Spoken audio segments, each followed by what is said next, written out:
Hi everybody, my name is Shaska and I am one of the tutors here at Chegg.com, and today we're going to talk about epiphanies in literature. I have a professor that every single end of the class who would ask, do you have any questions, epiphanies?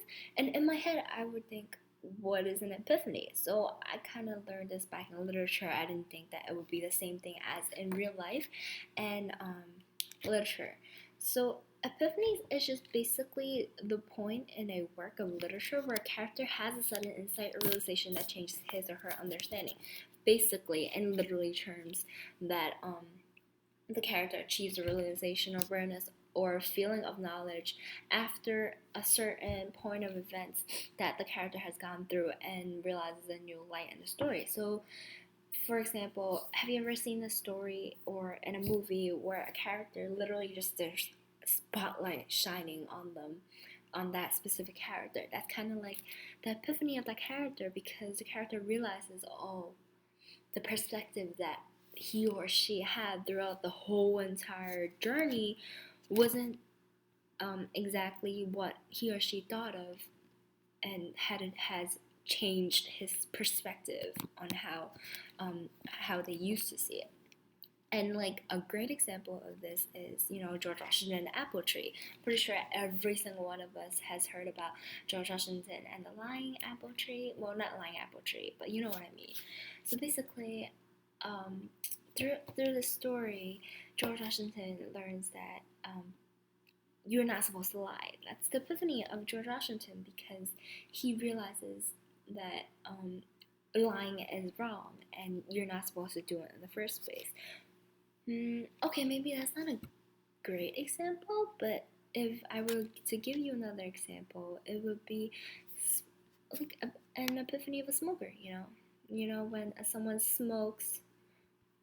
Okay, when someone smokes, it becomes bad for them, right? Like everyone knows that smoking is bad, and like if a person or if that specific character used to smoke a lot and everyone lets them know that it was bad for the health, but the character didn't notice. And then one day he had to go to the doctor, and that doctor said, oh, you have lung cancer and it is because of you smoking too much. Then that character realized, I should stop smoking. I shouldn't be smoking anymore.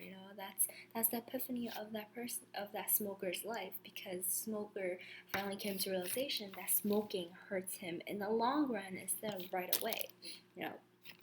And another, like if I were to look for an example in literature, one of the famous ones that I don't know if anyone has read it, but it's in Othello.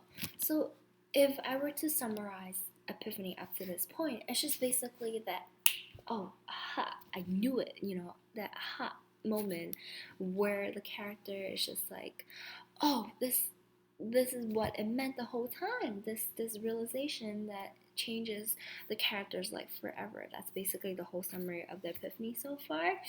And one of the famous examples, like I said, was about Othello, and in this specific excerpt where Emilia goes, "Oh, thou Dolmore, that handkerchief thou speakest of I found by fortune and did give my husband, for often with a solemn earnestness, more than indeed belonged to such a trifle, he begged of me to steal it."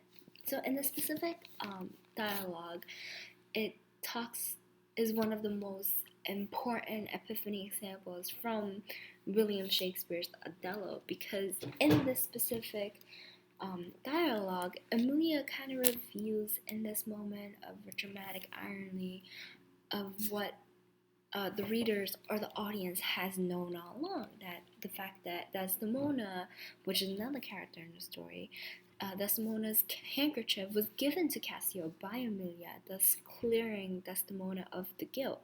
And because this information was found too late, this epiphany for Othello was too late as well, because by then he already murdered his wife, and the realization that she was innocent is already enough, like more than enough, to make Othello also take his life too. So this realization of epiphany comes, so it's so important because it affects so many characters in Othello that it's the point of realization. Like as a reader, as the audience, you know that this was gonna happen because the irony throughout the whole entire story, whole course of the story, is that Desdemona was not really guilty, and Othello kind of killed his wife for the wrong reasons. If that wasn't clear enough, I have another example for you, which is if those of you who have read To Kill a Mockingbird, which is one of, in my opinion, a really great novel to read because it has such strong epiphanies that in this novel, it's like it kind of overwhelms you with what the character learns from the beginning to end. So in this specific paragraph, it says that I turned to go home. Streetlights winked down the street all the way to town. I had never seen our neighborhood from this angle. There are Miss Maudie's, Miss Stephanie's, and there's our house. I could see the porch swing. Miss Rachel's house was beyond us, plainly visible. I could see Mrs. Dubos's. Atticus was right.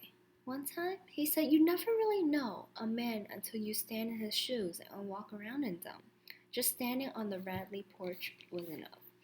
So, in this paragraph, the person who narrates this is a character named Scout. And in To Kill a Mockingbird by Harper Lee, towards the end of the novel, this character Scout kind of stands at this person's porch, which is Bradley, but his full name is Boo Bradley.